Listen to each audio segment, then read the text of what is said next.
Good afternoon, and welcome to the Faith of Father Giussani, a presentation on the exhibit of Father Giussani, the founder of Communion and Liberation. I'm Jonathan Fields, and I'll be joined online by Holly Peterson.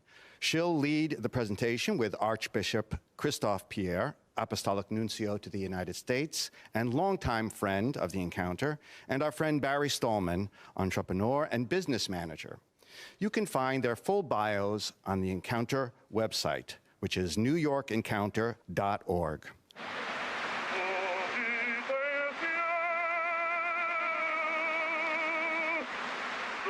Perché l'aspettavano così? Perché credo in quello che dico. Questo e basta? Sì.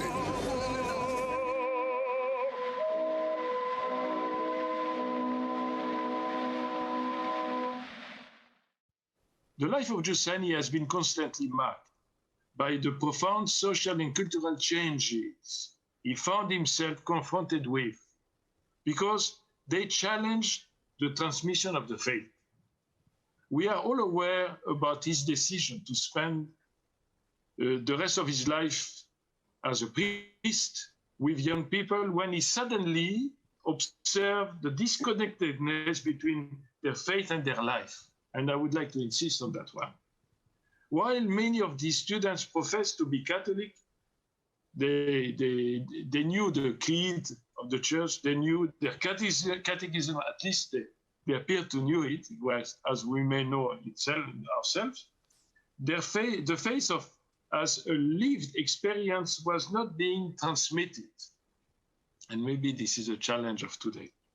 That is, when it came to making judgments and decisions about things that a young person viewed as totally important to his life, his ideals and hopes for happiness were shaped by a secularized mentality in which Christ and the church was largely absent. That was a time, that's what Giussani saw, and I've been impressed by that. The decisions of young people were shaped less by Christ and more by the forces of a modern era, including the ideology of scientism, the exaltation of subjectivism, the reduction of faith to ethics or moralism, and an emphasis on emotional individualism. Therefore, there was a gap between doctrine and the reality of life. And when we read Giussani, as I've done over quite a number of years in my life, I noticed that these concepts appear all the time. It became his fundamental task to educate. You know that Giussani is essentially an educator, and we are supposed to be educators ourselves. So his task was to educate young people and to lead them to see the attractiveness of Christ as the center of life and the fulfillment of their desires. And his method, because, you know, we cannot educate you. Holly, you are an educator yourself. And we cannot educate without a proper method, which corresponds to the reality of the people we teach and the reality of who we are as teachers, as educators. So his method was to challenge the secularism that dominated the mentality of his students by inspiring them to conduct a kind of rigorous examination of themselves, the fundamental experiences that characterize man's life and aspiration, and the incapacity of modern secular culture to do justice to the deep mystery of the human heart. I think the educator needs to reach out the mystery of the human heart, not remain at the superficie of things. He wanted them to verify the proposal of Christianity with their own experience and to see whether it corresponded to their desire for happiness. He believed that this examination, this is the process of education, and that's what he taught us, would lead to a rediscovery of man's religious sense. You know that the religious sense for him is a concept which appears all the time, and we need to understand it. That is the fundamentally religious character of the questions and desires inscribed on the heart. Man has been made for God. the person can only realize the truth of himself or herself and find happiness by recognizing God and adhering to him.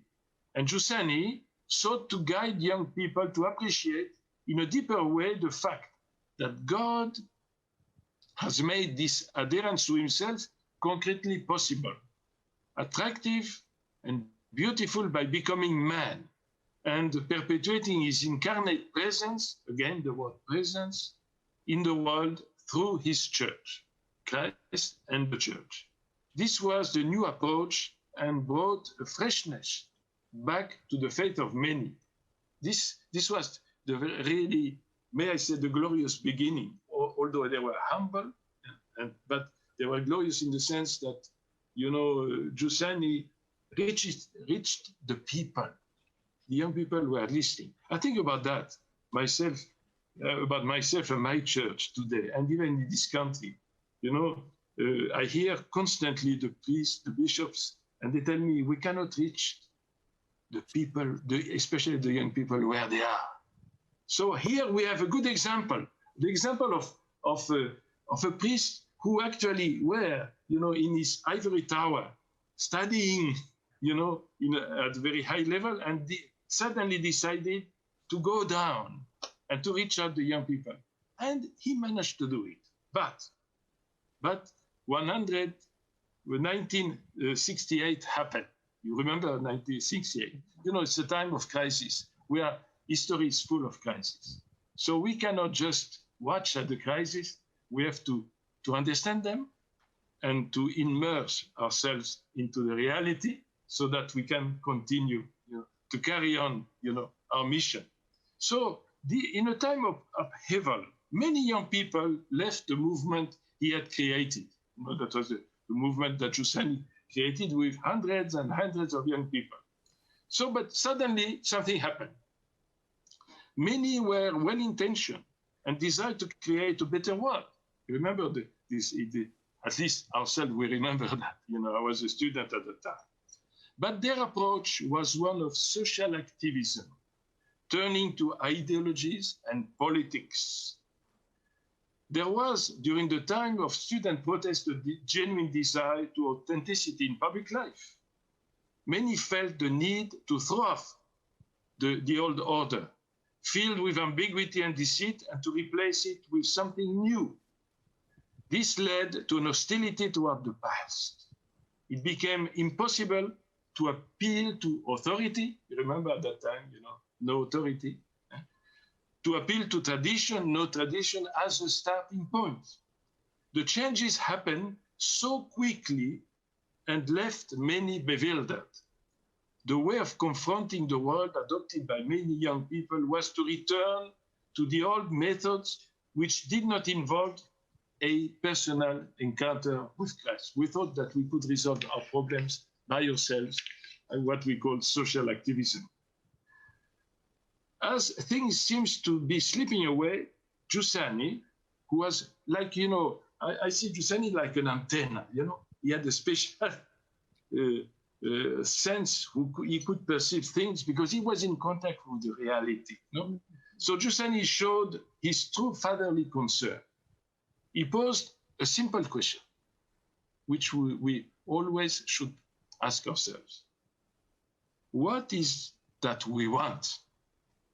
The answer, that we must understand that we are persons in every kind of circumstances.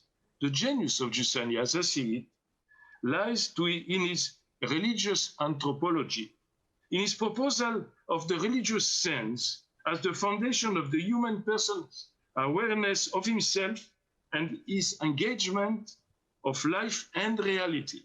Giussani proposes that we observe ourselves in action as we are, in the circumstances we are. That's very important. And investigate the dispositions and expectations that shape the way we approach life's circumstances. In this process, we discover that the motor that generates our activity and places us in front of things with a real interest in them is something within ourselves that is both reasonable and mysterious. And we cannot eliminate the mystery. We cannot remain only with the reason. Simply put, it is the search for happiness, a search carried with both the mind and the heart. We have a need for happiness, but this also involves an experience of it. Genuine human activity aims at happiness by being an enacted expression of fundamental questions. And this is what the educator should look at and find. When acting, the heart of the person, full of desire of something, he searches for something that it does not yet possess. We are looking for something else, especially the young people, and which it cannot give in itself. The heart is drawn to the mystery it seeks and becomes aware of this presence. Where are we going? What's going on in my life? It is there and can be known. In other words, the anthropology proposed by Giussani is open to the transcendent reality. What are the fundamental needs thought by the heart but truth, justice, goodness, happiness, beauty? As a person pursues things that attract him, these needs become urgent. And maybe because precisely the crisis in the life of many people is that people are looking for something, but they never find it. Transforming desire into questions. What will make me happy? What will correspond to my heart's desire? You know these questions because these have been constant and permanent, in the formation of the disciples of Giussani. And this is what I've learned myself. The more seriously we take ourselves and our humanity, the more we realize that we cannot avoid these questions. The anthropology proposed by Giussani in response to the crisis of the 68, which has been a kind of very strong moment, in the Western world. I was in France at that time, but I know that in America, it was a kind of traumatic experience, especially for the church, especially in the seminaries. So this anthropology is very instructive. For just as there were difficulties of transmitting the faith then, so too now we are faced with a new and more severe difficulties, because what was once self-evident is no longer so. I remember I read in the book of Father Caron, Disarming Beauty, which was a beautiful book I read a couple of years ago. He speaks about the collapse of the self-evident. Things which before were evident have collapsed and nobody believes in it. So they do not appear evident to us anymore. There is a greater weakness of conscience that people have today. There is an ongoing reduction of the self. The Pope Francis speaks a lot about, the isolated conscience. And this is basically the same concept. And he says this is one of the characteristics of today's world. So this ongoing reduction of the self that reduces our ability to look at reality. The current cultural context is different because, at least before, people saw the evidence or argument for something and either accepted or rejected it. I received a few concepts, a few ideas from my parents, my parish, the priest, my teacher, and I can say yes or no. But what they say today is not evident anymore for me. So what should I say? How should I respond? So it is not evident anymore. So people cannot see it and they cannot make decisions. So earlier I said that the people suffer from an existential uncertainty. And if you read a lot of books today, a lot of people say that. We live in a world where nobody knows what. And we don't know. Existential uncertainty. There means of responding to this uncertainty have been found in an efficiency-based social commitment. When I think we see that a lot in America today. You know, touch with moralism. You should do that. This is the answer. But if the answer doesn't correspond to the desire of our heart, it goes nowhere. Even the best moralism, you know, goes nowhere. And in busying themselves with activity, culture, and organizations. You know, in this country, as I see it, we are very good in organization. And we think that in order to resolve problems, you have to reorganize them all the time. But it does not work. But none of it brings relief or the newness of life offered by Christ, manifested in the new man. Modern man has lost touch with his own humanity. So despite his activity, the old man, the unsatisfied man, remains. And maybe this is where I saw how Giussani helps us to understand what we live today.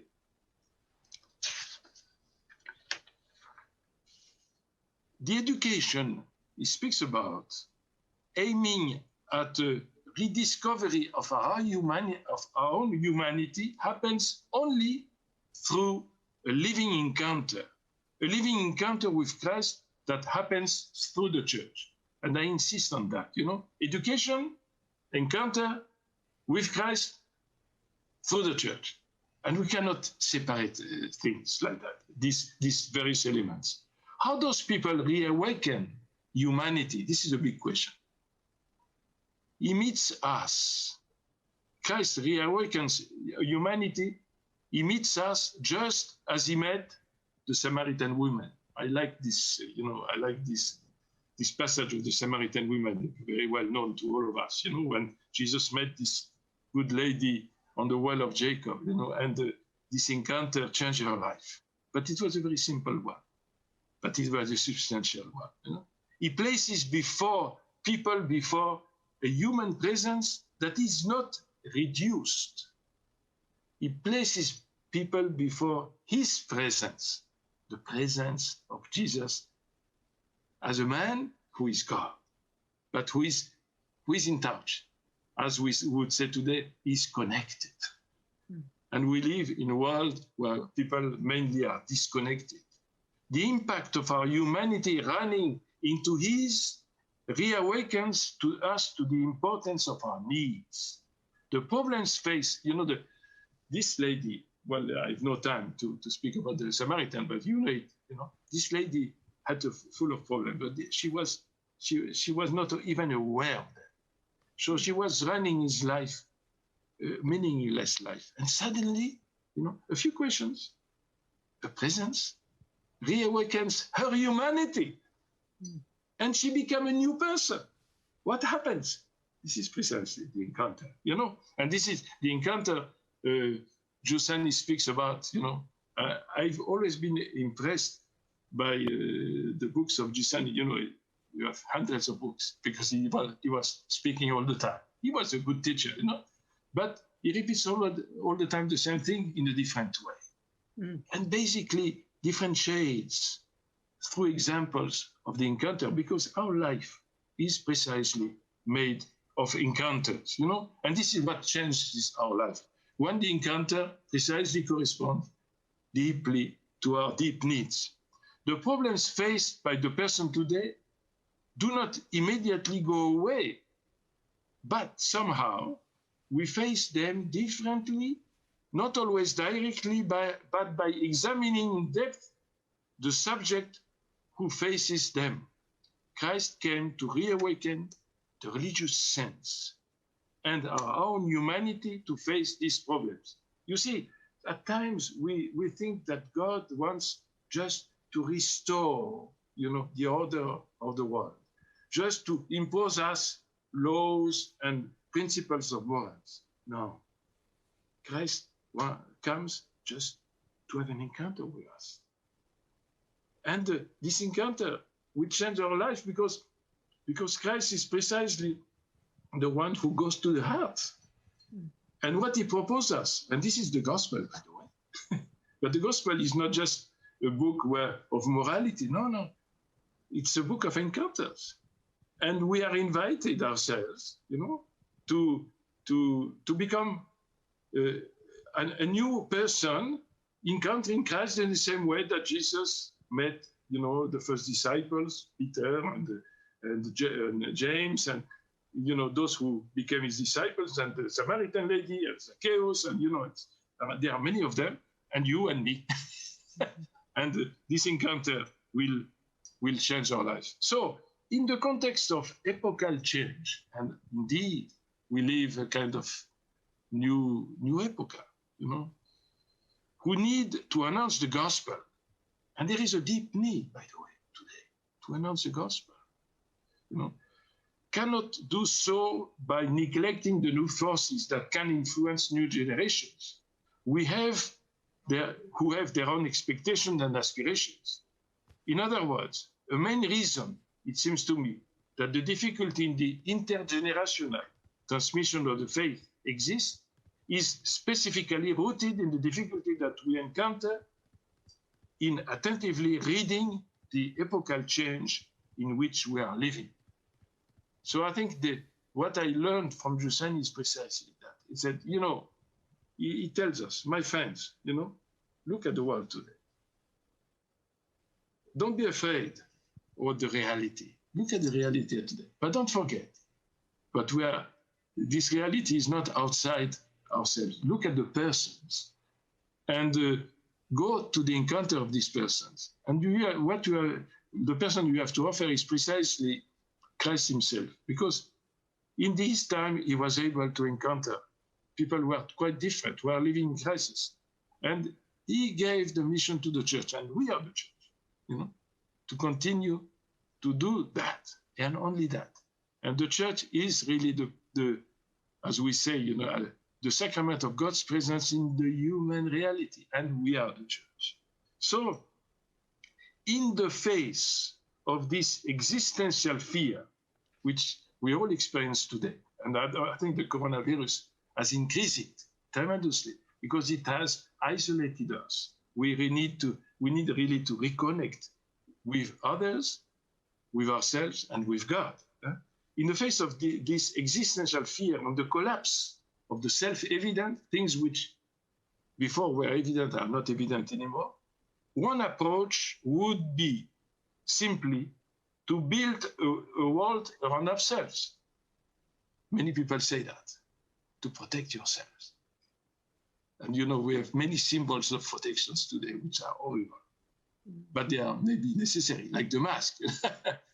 But this would never rid themselves of their loneliness or interior fear.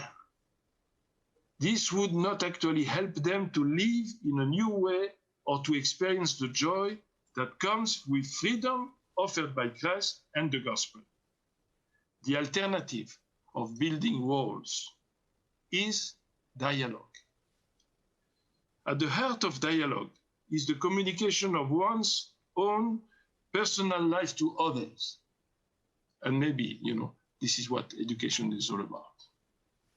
It is a sharing of the existence of others in one's existence.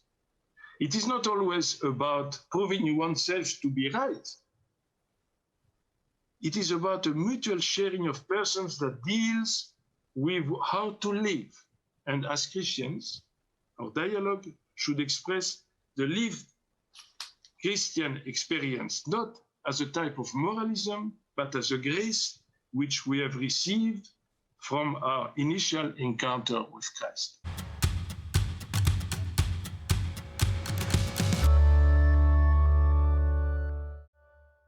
Welcome live to the Sheen Center in New York.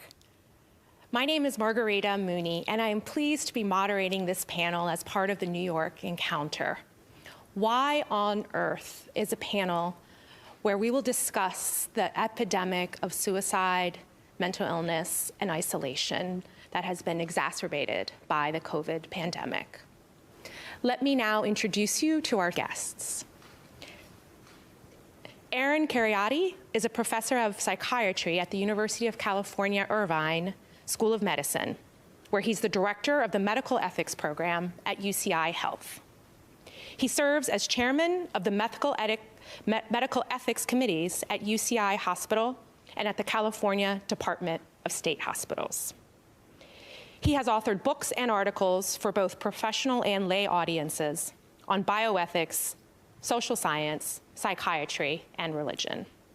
Thank you, Margarita. I try to understand mental illness through the lens of a Christian view of the human person. At least that's the backdrop against which I understand what it is that I do as a psychiatrist. The original meaning of the term psychiatrist, if you break it down into the Greek origins of the word, is that I am supposed to be, or supposedly, a doctor of the soul, a doctor of the psyche, which strikes me as a rather strange and tall order. But Christianity tells us a few really important things about what it means to be a human being, a kind of human anthropology, a human, understanding the human person as created good, fundamentally good, and yet fallen, wounded. So this is the postulate of original sin that we don't share with various contemporary ideologies of rationalism or scientism that think the current state of the human being is sort of the normal state. No, Christianity understands that there's something deeply amiss, that we so easily miss the mark for a reason. G.K. Chesterton once quipped that original sin is perhaps the only Christian doctrine that is empirically verifiable. All you have to do is turn on the evening news. So we're created, fallen, and therefore wounded, both in our body and our soul, and yet we're redeemed. We're healed by God's grace. We're fully and finally healed and made whole only in heaven. So in this life, we're subject to illness. We're subject to death. We're subject to the struggle of disordered passions and so forth.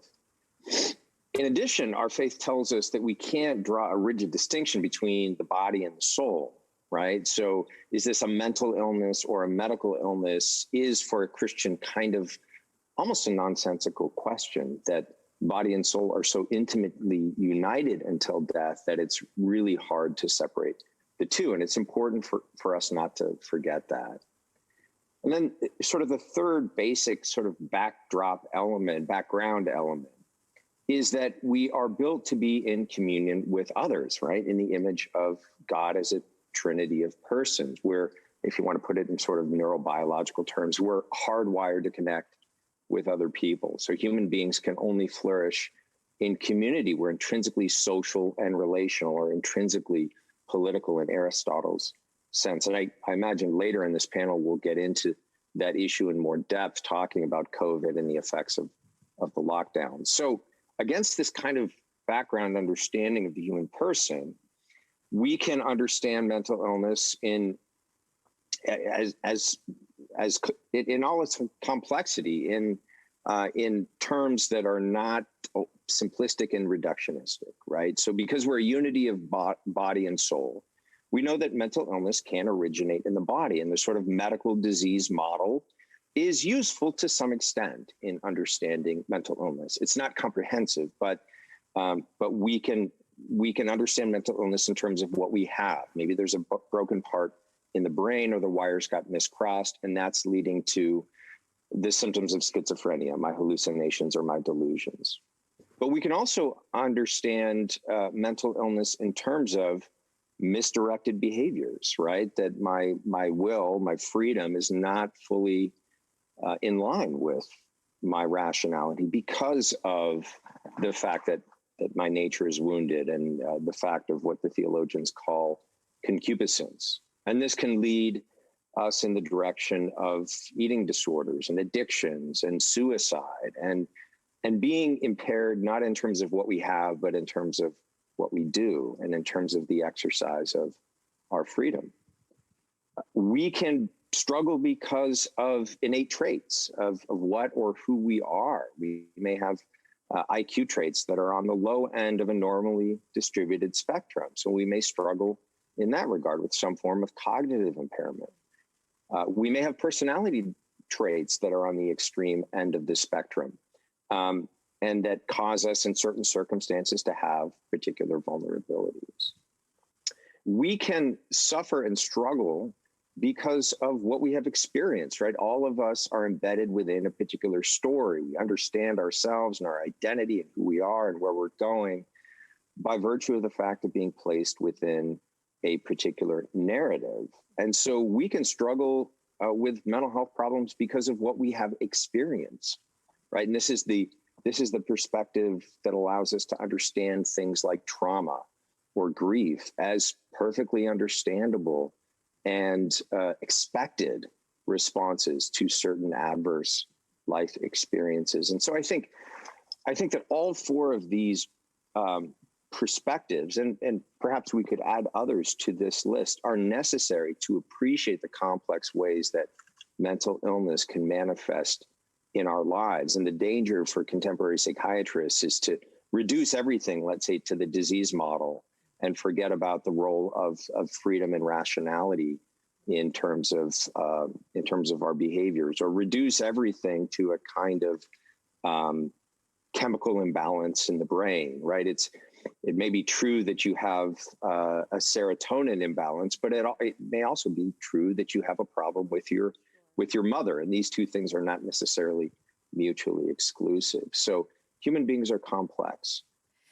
And I think there's a tendency today to understand mental illness only in terms of what's happening in the cranium, right? And the solutions put forward to that are very often limited to simply looking at being engineers of the synapse and tinkering with your neurochemistry. And I don't want to throw those things out. I prescribe medications every day, and they can literally be life-saving for certain conditions. Right. But at the same time, I think that the thicker and richer Christian anthropology, the Christian understanding of the human person, allows us to kind of appreciate the nature of mental illness in much more depth. Thank you, Erin. Not to discount any of the biochemical processes that could lead to mental illness or suicide, but what are some of the cultural or social potential causes of mental illness and suicide, and what could be done about those? Sure. But I want to first say this is a very personal issue for me. I lost a friend in December to suicide, a young man, 17 years old. Parents are very close friends, and William was his name. Grew up with my second oldest son. They were very close friends. So this is a kid I've known since he was an infant. And he struggled with depression, and I think in part because of the effects of the lockdown, ended up taking his own life in December, just before Christmas. And going back even further, a close friend of mine, a good high school friend, was diagnosed with bipolar disorder when I was in medical school. And seeing what he went through was, I think, a big part of what influenced me to choose psychiatry as my specialty. And Matthew was his name, ended up taking his life as well. He died by suicide when I was an intern. So this is a deeply personal issue for me, and it's one that I'm very, very concerned about right now. We know that suicide was on the rise since 1999, even before the pandemic began. Between 1999 and 2019, we saw rising rates of suicide in the United States for men and women, and basically every age group up until the age of 75. So a slight drop for the elderly, but everyone else was seeing more suicide in the United States. And this was against the backdrop of suicide rates declining internationally. So something was happening over the last 20 years in the US to contribute to this problem that wasn't necessarily a worldwide phenomenon. Now, since the pandemic began, we don't have definitive suicide numbers for 2020. It takes the CDC a year or two to collect that data, but we see some early indications that against the rising rates of suicide over the last 20 years, we're seeing this problem worsen, not surprisingly, during the lockdown. So the military, for example, last year reported a 20% rise in suicide among veterans. And there was a study done last June by the CDC that that flagged some very concerning trends in terms of people contemplating suicide. So back in June of 2020, approximately 1 in 10, around 11% of Americans reported that they had seriously contemplated suicide, not over their lifetime, but during that month of June, sometime in the last 30 days. And most concerning to me was if you break it down by age, those 18 to 24 years old in June of 2020 reported that they had considered suicide in the last 30 days. That number was 24%. So basically 1 in 4 adolescents or young adults in the month of June had considered suicide.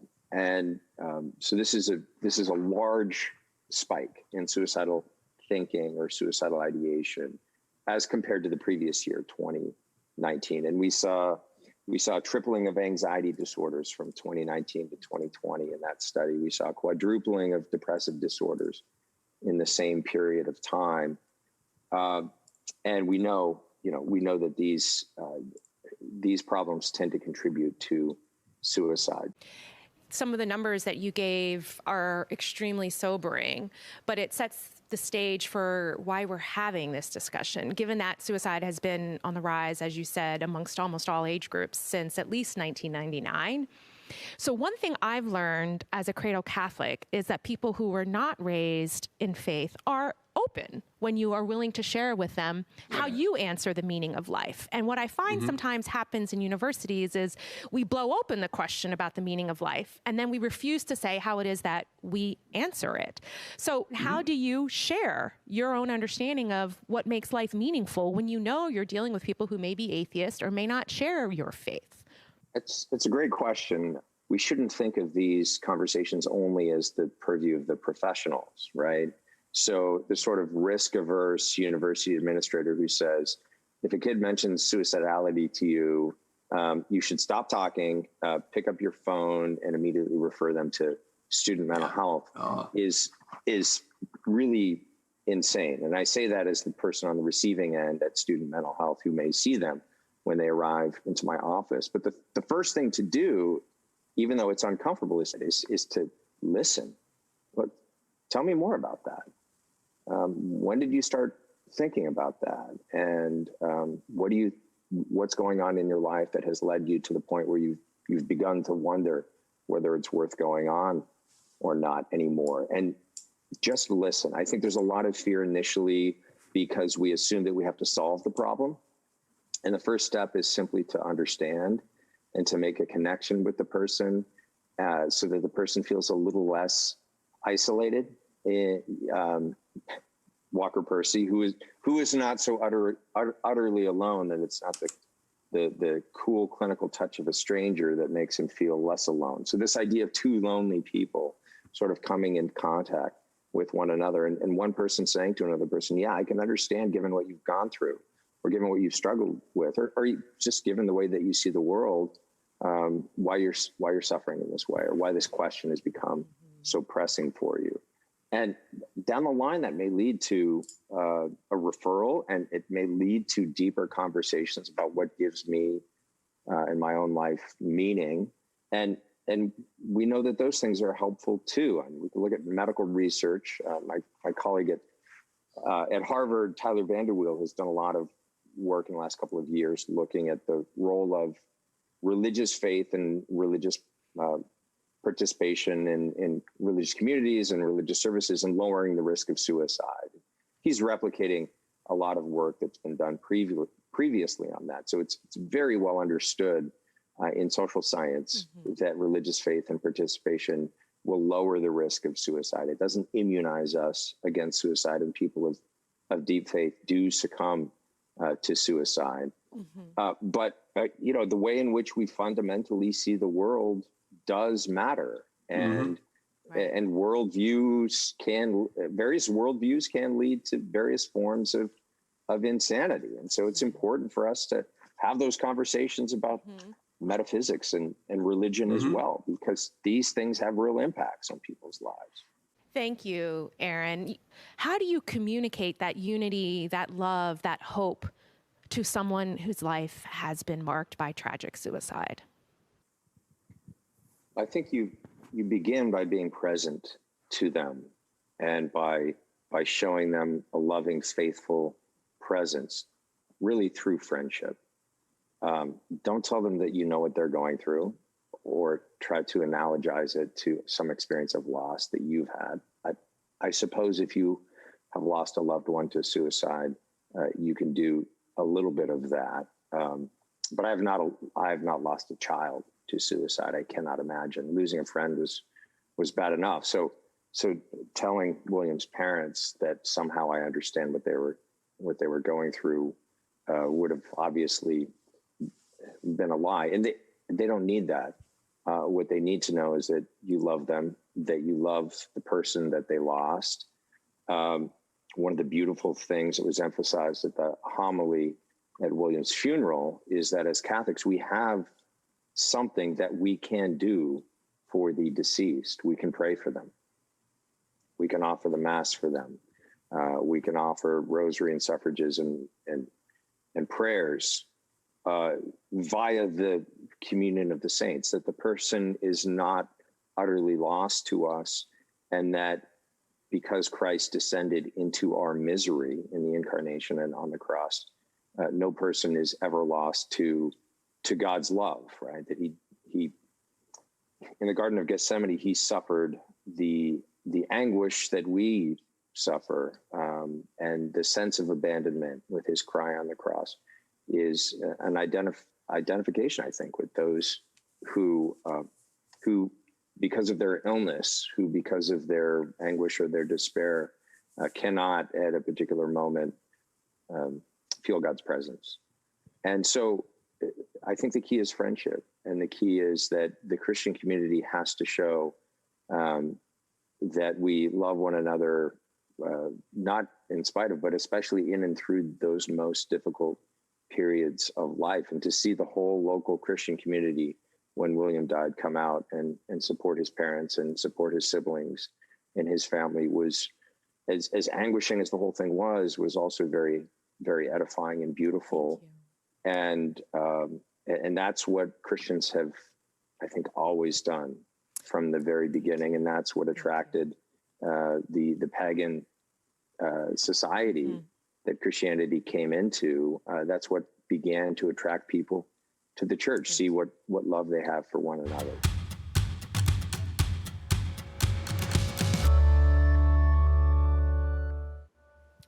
Hello and welcome this afternoon live from the Sheen Center to this special discussion, lessons learned, witnesses to education during the pandemic. I want to give a big thank you to Benedictine College for helping to make this event possible. I'm joined today by Father Edwin Leahy and a number of other guests who work in education or are students. I'd like you to tell us a little bit about yourselves and what you experienced during the pandemic in terms of education. The challenge for us, I think the principal thing that we try to do is to be a sign in the middle of the city of faith. Everybody looks at us as a school, and we're certainly that, and we teach all the normal subjects, but the primary thing that we work at doing here is to create community, not just for the sake of community, but to be a sign of faith to those folks who contact this community, so that others may come to know God through an experience of us. And you can do that if you see signs of faith, which are love and communion, people living together, strange people, right? Some smart, some not so smart, some that are black, some that are brown, some that are white, all living together. And people look at that and they say, well, how's that possible that these people can all do this and get along when everywhere else in the world we seem to be at each other's throats? Well, through the presence of the Holy Spirit, it becomes possible. So that's really what we try to do. So the pandemic kind of just, in some ways, made that visible community disappear.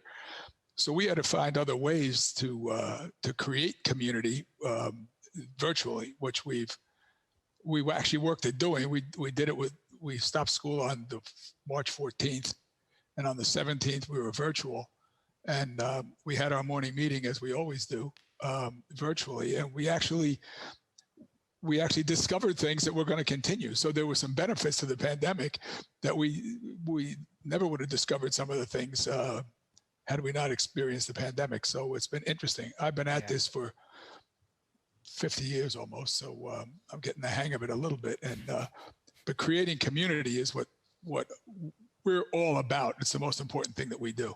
Yeah. What figured into your decisions about how to run St. Benedict's during the pandemic, and what issues would you say emerged as most critical?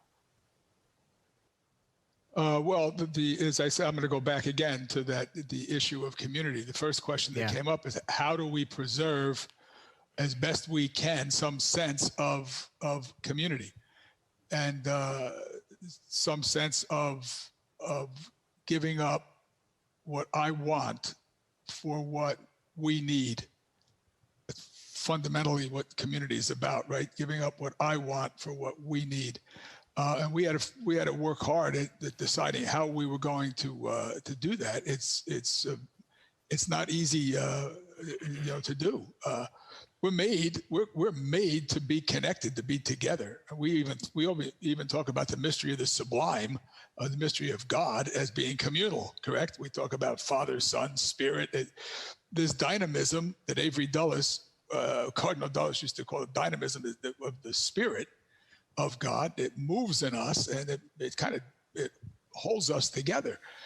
So when we're separated like that, it creates distress and the difficulty. So the first challenge that we had was to try to create community somehow, and among a group of people, teenagers who are up until 4 or 5 o'clock in the morning watching Netflix, right? I mean, that's it. And I mean, it's all sense of day and night and everything else gets completely lost for these young people, and it becomes a huge challenge, right? And we have our situation is a lot of our parents are kind of essential workers, right? They're bus drivers, they work in hospitals, they work in nursing homes. And we have so many families living in multi-generational houses, right? They've got grandma there. So there's this tension among the adults in the house all the time. There's fear that somebody's going to infect somebody else because they can't just stay in the house, right? So all of those concerns are brought by these students to the endeavor of trying to learn every day. So yeah, it's a big challenge. So having people available to be able to unpack all that stuff with the kids when you see them kind of decompensating is really, really, really important. I'm thinking about my own experience teaching. I teach in the school where I normally teach. I don't teach from home, and I don't. I knew very quickly that would not work for me, and my school has the space to do this. Do it where we teach over Zoom from school. But one thing I found almost instantly was how much I missed those little interactions with the students, just walking around the hall, right? It's not the same when there's no one there. But I wonder if you have thoughts about the challenges this raised, but also what did you see about people in this moment as far as community goes? Well, we have an interesting cultural challenge. We have students on the property. We decided pretty quickly that the 5 and 6 and 7-year-olds cannot learn virtually. Or if they're going to learn virtually, it means mom or dad can't do anything else except sit next to them the whole time of day. So we've had our elementary students who've wanted to be here, whose parents wanted to be here. They've been in every day. And we have another group of students that we know don't do well virtually. We make them come in and with their parents' cooperation. And they're here being supervised. Our teachers are all teaching here as well from the building. So a group of them come in, but that presents a challenge too, because the virus, I grew up in an Irish Catholic family. Somebody said they were Irish Catholic. Yeah, there you go. And so 6 feet for us is a little close. You know what I mean? That's a but if you're a Latin American or African American or from the African dispersion or from Italy or Spain, I mean, it's impossible to keep people away from each other.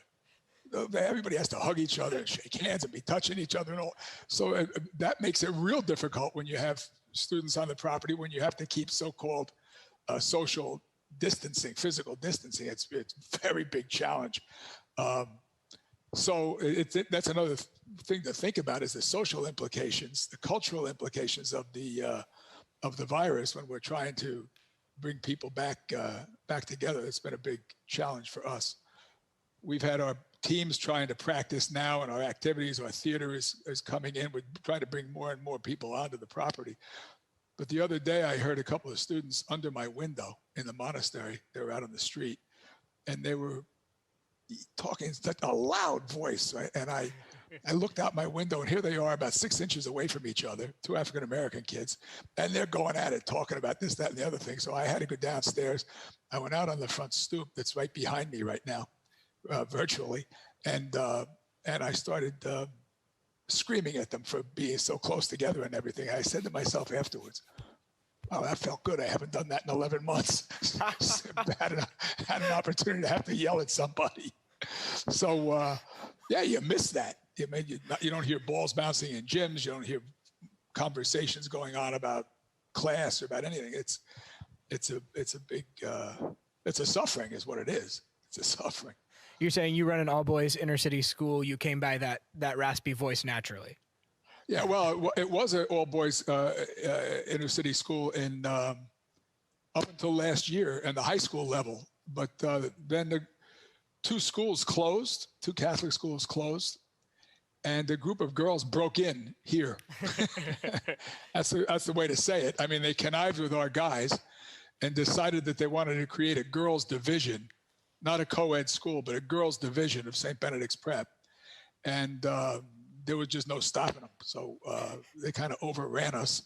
And now we have a girls' division of 86 students, which will grow next year to 110 students, all because of the unbelievable efforts of a bunch of teenagers. They did it themselves.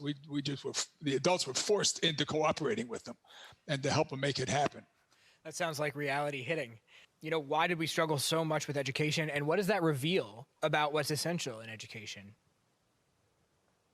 I heard a story in Israel from a man once, and he said 2 Jews were speaking to each other, 2 men. One said to the other, he said, "Irv, do you love me?" And Irv said, "Moshe, you know that I love you." Moshe said, "But do you know my suffering?" And Irv said, "No, I don't know your suffering." He said, "Then how can you say you love me?" So understanding each other's sufferings in the midst of this pandemic is what we're called to do. And that's as we understand one another's sufferings, young people understanding older people's sufferings, and that's in that endeavor we become this sign to others of faith, and that God may be able to be seen through us in that experience. And what we actually discovered, our faculty during the pandemic has been over the top energetic. It's been unbelievable, creating all kinds of clubs and baking clubs and all kinds of things that we were not doing before, ways of pulling people together. But it also becomes an encouragement, because if you're online with a student, you have no idea who's listening over their shoulder. So a mother or a grandmother or something. We now, at our morning meeting, we have 2,000 people coming to it, watching it. We have a group now whose attendance is taken by our kids, and they're all 80-year-old women or older. And they come every single day, because why? They're encouraged by seeing these young people, number one, pray together, and then make announcements and plan the day. And if our morning meeting goes over, we just change the school schedule. I don't change it. One of the students changes the school schedule.